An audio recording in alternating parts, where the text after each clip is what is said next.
In this video, I will show you how to find out if someone blocked you on Instagram story. Now let's say that certain someone whom you usually see when you're viewing stories is no longer there and you're quite anxious if they blocked you on their story. This is what you're going to do. You just have to click on the profile icon and then tap on your username. Now in order for you to do this trick, you need to switch account. So you just have to switch to another account and then tap on the search option. Now you have to search for that person right there.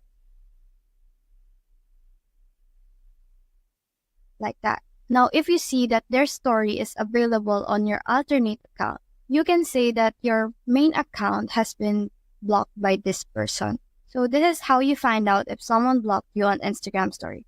Unfortunately, if their account is private, you can't do this trick at all. So that's the whole process. If you have found this video helpful, please leave a like below and subscribe because it helps me reach more people. See you soon!